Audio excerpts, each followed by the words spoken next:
We got a bonus episode of Boy Green Daily. We got a preseason game this week. Football's back, baby. New York Jets, Green Bay Packers. We have a special insider to talk all about it.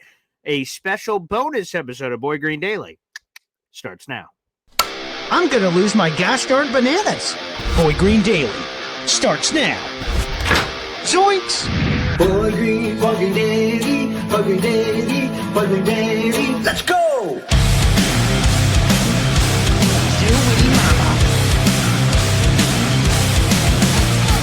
Put your seatbelts on. Get ready for the ride. We're the freaking New York Jets. We're built for this shit.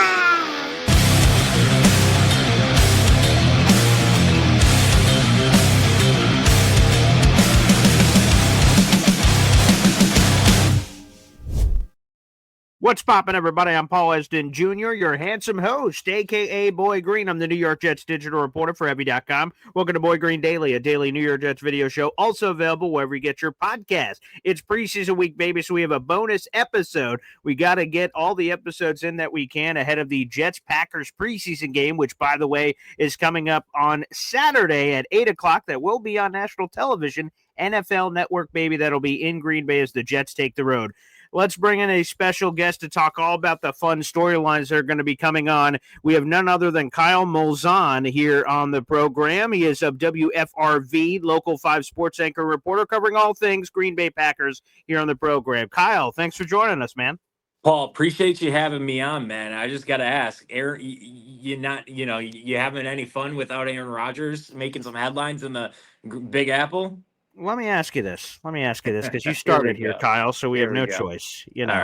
Obviously, Jordan Love is going to be traded here, and whatever that math is, like another 8 seasons, so I'm looking forward to that. But when Aaron Rodgers went from Green Bay to New York, did you think it was just going to be a disaster, or did you think that there was a chance that, in a fresh spot, old face, new place, that maybe it would have worked out? What were your initial thoughts when that happened?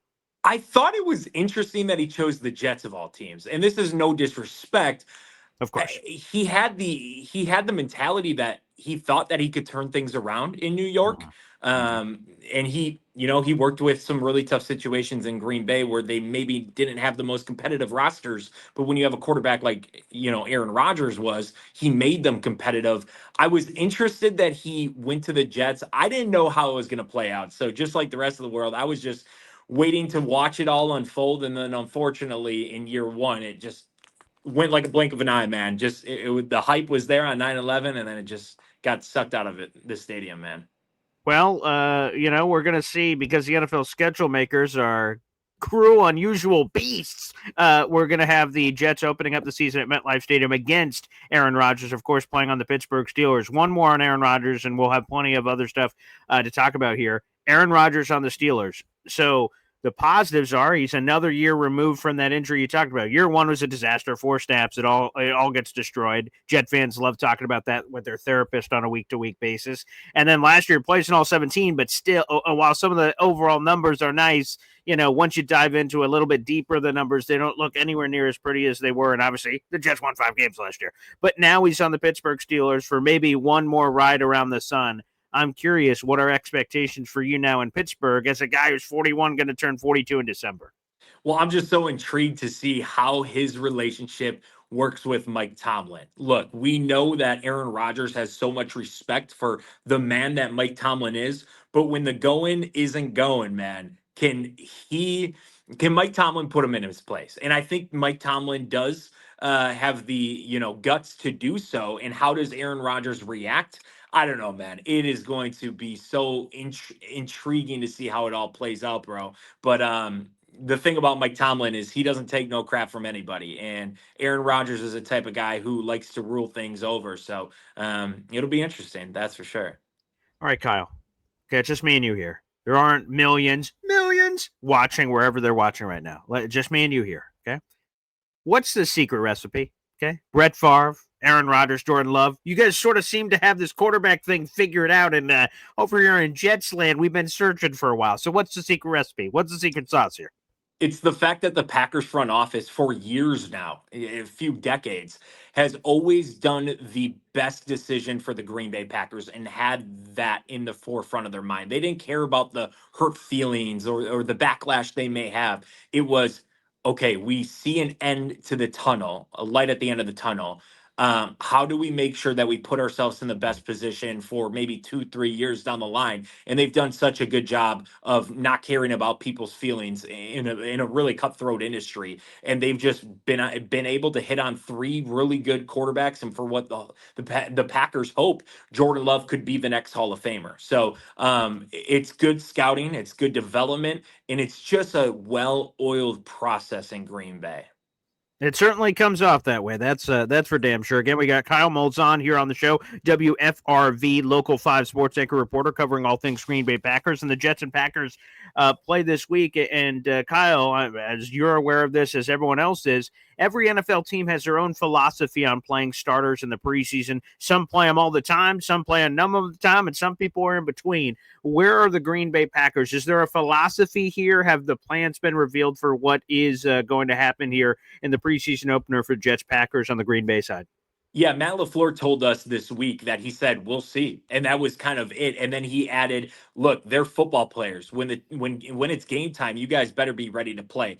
Now, we got a chance to talk to Jordan Love this week in the locker room. He said he would like to play a few snaps in the preseason. In years past, it was last year where he had 3 plays, two completions, and a 160-plus yard touchdown, and that was it for him. So I think we'll see Jordan Love, and this is just me spitballing. Sure. I would assume that Jordan Love would play one series maybe Mm-hmm. on Saturday, versus the Jets, and then maybe he gets another series in the last preseason game. But as far as him playing a whole quarter or a whole half, that's probably out of the books because the big thing is with Jordan Love. We saw it last year. You need your starting quarterback healthy in the biggest of ways, man. What's the overall philosophy for LaFleur? Obviously, this isn't LaFleur's first rodeo. He's been the head coach of the Green Bay Packers for a hot second now. What has been his strategy? Has it been the same every year? Like, if they play the starter sometimes, it's been sometimes every year. Has it sort of evolved or morphed as the years have gone on? What's been his history? Yeah, it's really interesting. It's been, I feel like it's different every single year in Okay. different scenarios and who's on the bubble, who do they need to see more snaps from. It all comes down to really the 53-man roster and what they're looking for at the time. I don't think they have a certain way of doing things. I think there's a lot of position battles going on in training camp where they probably want to see some of these guys who are on the bubble get a few more snaps than maybe guys who have solidified themselves, obviously. But no certain way of doing things, but it's all game to game situation. Kyle, I like the pivot you just made there because me and you are not going to. Spoiler alert: we won't be trading X's and O's. Oh, what's the X factor for this contest? We'll save that for a different show, perhaps, Kyle. But the interesting thing is what you just said, and this is particularly true with joint practices. The Jets only have one set of those coming up, home and home, so to speak. Jets Giants next week. They will host the Giants. The Giants will host the Jets the next day for 2 days of work. And when you get that kind of intimacy, the entire Jets front office gets an up close and familiar look at the Giants roster. So, when those decisions come up and Giants players get released, the Jets will have more information on the Giants than perhaps other teams. So again, it doesn't work the same way when you don't have the joint practices, but still, when you have the games going on, a lot of the Jets front office personnel are obviously going to be seeing the Green Bay Packers on Saturday. I wanted to ask you about a couple of positions, and you tell me if you believe the Green Bay Packers, in your mind, have 53-man rosterable guys that may not make the roster at certain positions I bring up. They have a lot of depth. They just have a first world problem. They have too many guys at the position. I want to start on defense, defensive end. Are there too many good apples on the tree where someone's going to shake free once we get to cut down day at the end of this month? Yeah, it's probably the position group that needs to prove it the most. Look, like they were feast or famine last year when it came to pass rush, and they have a lot of things to prove. It'll be interesting to see how this shakes out because it really depends on who's going to shine the lightest or the brightest when the lights are, as bright as they are in the preseason. So they need a lot from their young guys in that facet of the game, and we'll see on cutdown day. Let's go interior. Is there a defensive? Is there a lot of really good defensive tackles in the Packers? I guess I'll just say it bluntly like that. Yeah, I think that's solidified. They have their big interior linemen. They feel comfortable about no really big questions coming into the preseason about that. So with there being apparently, a lot of names there, is there a name that could shake free that you wouldn't be surprised if they landed on their feet? They get cut by the Packers by cutdown day, and they could land on their feet somewhere like the Jets, who are looking for defensive tackles. Yeah, I mean, nobody that really comes to mind that, teams would be swarming for, but just nothing really comes to my mind on that. All right, let's go to wide receiver. Now, this doesn't have to be a cut situation. There's been rumors on the outside about this, and I'm curious to get the inside Green Bay perspective. People on the outside say, the Packers have too many receivers. They got to trade one of them. People on the outside say there's not enough pieces. They can't all fit. First off, just on that bare basic level, because if we agree or disagree on this, I guess, and that's going to end the conversation on this part of it very quickly. Do the Packers have more receivers available than the spots they have for?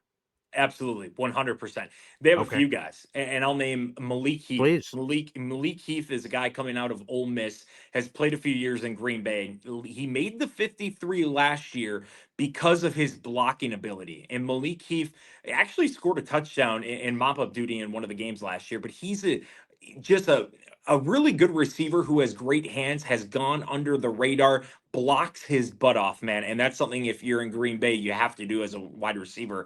He has the opportunity to get the short end of the stick, but I think it all comes down to, like, you play that fine line of, okay, should we get him on the 53 because we don't think he can, make it to our practice squad without another team swooping him up? Malik Heath is one. And then another name that you could say for defensive back too is Bo Melton. And I'm not sure if you Ooh, or your followers or, he's the listeners Rutgers are. kid, right? Yeah, Rutgers kid. So here's Mm, the thing with Bo Melton. He was a wide receiver, probably mhm, fourth or fifth, body on that side of the ball. But he had some pretty good breakout games for the Packers a few years ago. With how loaded they are at receiver, they did a position switch this mm. offseason. So he goes from wide receiver to now playing fully defensive back as a cornerback to try to crack the 53-man roster. If he doesn't crack the 53-man roster as a cornerback, there's a possibility that someone sags him up and he's, their fourth or fifth go-to guy at receiver. So that's a really interesting storyline this whole preseason is going to be see just how Bo Melton as a cornerback can handle the position at probably one of the toughest positions to play in football. Yeah, because like when I look at the top of the depth chart, Jaden Reed, Matthew Golden, the first round pick. Yeah. Hey, see, as soon as Aaron Rodgers leaves, we're drafting first round receivers. That's cool to see. I'll let him know. I'll send him a postcard week one. Romeo Dubs, Christian Watson, like Dontavian Wicks. Like I'm going deeper and deeper, and then you have veterans like Mecole Hardman, Jets legend. Salute to him, obviously, on this team. Outside, there have been rumors about, the Packers could trade a Romeo Dubs. The Packers could trade one of these top end guys. Is that at all in the cards, or is that just hoopla from the outside? Yeah, I think that's a lot of talk from the outside. I think the Packers know what they have in that receiving room. They're excited. Now, last year, like, as deep as they are and the talent is there was a lot of times where they did the hard part, right? Like, they beat their defender off the line of scrimmage, but then when it came time to catching the ball, they just didn't catch it. So they led the league in drops last year. Ton of talent, good route runners. They just have to put it all together. They like where they're at. Now, after this year, it could get interesting because you have Christian Watson and you have Romeo Dobbs, who have, their fifth year options coming up after this year. So maybe they get a little creative at some point. But for right now, I think they're pretty solidified at wide receiver. And in Green Bay, you can never have enough of those when you have a quarterback like Jay Love. How do you? So okay, I just have from the Packers' perspective, having a lot of really good receivers matters. But in my experience, there's been a lot of receiver divas. Not only are they cool with being on the team, they want the ball. And when I again read the top of this depth chart with all these names, these are all notable names I imagine want the ball, but there's only one football to go around. What's the plan for the Packers if they're going to be keeping all these top end guys? How are they going to feed them enough where everyone stays satisfied and you're not going to get any turbulent waters in that room for some of the guys not getting the rock that maybe they would have otherwise in a room with lesser talent? Well, here's the thing. It's weeding out the weak. Like, if you're a team in the NFL and you want to be a Super Bowl contender, you can't have these big personalities. You can't have divas in the locker room. Thankfully for the Packers, for the most part, now that Jair kind of exited the team and he's on the Baltimore Ravens, they don't have any bad personalities on the team. Like these are some really good guys who we know and interact with the media. We don't know what they do behind closed doors, but for what we know, they have a pretty good roster right now. And especially at wide receiver, it feels like they all kind of came in together, and I think that plays to their benefit. The vets in the room are still young guys. 4 years into this league. So they're all around the same age. If they want to be Super Bowl contenders, you can't be a diva. You can't have the big personality. And I think they understand that talking to them in the locker room this season. And that's a big discussion point. And they're all rooting for each other, they say. They all want the ball. They know what their contract is. But Jaden Reed said, look, if we have team success, that means I'm going to have success along the way. So the ball's going to find each one of these guys. And each game, it could be a little different. So we'll see how that all plays out. But it's definitely a big storyline heading into a year where not only do you have good pass catchers at wide receiver, but you have a really good tight end within Tucker Kraft who wants the ball. And oh, by the way, you have Josh Jacobs, who the Packers' identity ran through last year was handing the ball off to number 8, who's Josh Jacobs. All right, Kyle, let's wrap up here. I'm going to give you your chance to Babe Ruth this. Point to the sky, and this is your prediction time, okay? It seems like every year it happens with every team. The one I remember is actually the one that unfortunately happened against the Jets a bunch of years ago. This random guy, I think he was wearing number 3 at the time for the New York Giants. His name was some guy named Victor Cruz. No one knew who the hell he was. He scored 3 preseason touchdowns against my Jets, and then Salsa King, Super Bowls, and all the wonderful things that happened to Victor Cruz. He broke out in the preseason, and then he carved his NFL path in a very unique way, in a way that a lot of people didn't expect that from him.